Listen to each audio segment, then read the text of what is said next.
গোটেই দায়িত্ব কোনে লৈছে?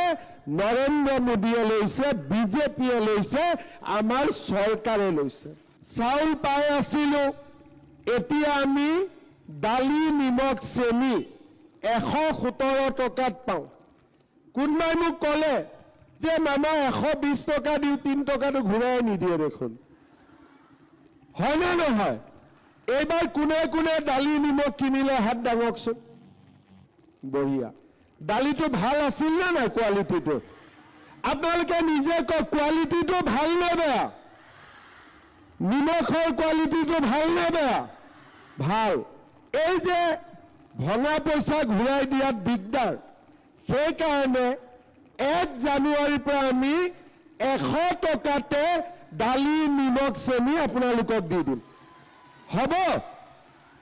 ভাল হ'বতো? বঢ়িয়া। তাৰ মানে এতিয়া আপোনালোকে চিন্তা কৰক,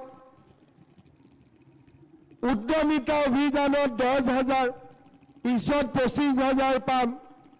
অৰুণোদয় 1250 টকা।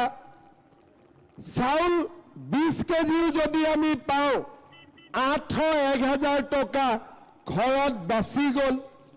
দালি, নিমখ, চেনি পালো। আৰু 1 জানুৱাৰীৰ পৰা আমি ফৰ্ম কালেক্ট কৰি আছো। গেছৰ চিলিণ্ডাৰ কিনিলেও 250 টকা আপোনালোকৰ একাউণ্টত আমি উভতাই দিম। কোনে কোনে গেছৰ ফৰ্ম ফিল-আপ কৰিলে হাত দাঙক। বহুতে কৰা নাই, সোনকালে সোনকালে কৰি দিয়ক। ঠিক আছে, একো নালাগে, খালি গেছৰ নম্বৰটো লাগে, অৰুণোদয় চেকৰ একাউণ্টটো লাগে, বাছ। গেছতো আমি 250 টকা পাম। ছোৱালীক পঢ়ুৱাৰ খৰচ দিব নালাগে। আমিয়ে ছোৱালী হায়াৰ ছেকেণ্ডাৰীত গ'লে 1,000, কলেজত গ'লে 1250, ইউনিভাৰ্চিটিত গ'লে মাহত 2,500। একেদিন মই য'তে যাওঁ, ল'ৰাবিলাকে মোক ধৰি লয়, মামা বাবু আঁচনি দিয়ক, বাবু আঁচনি দিয়ক।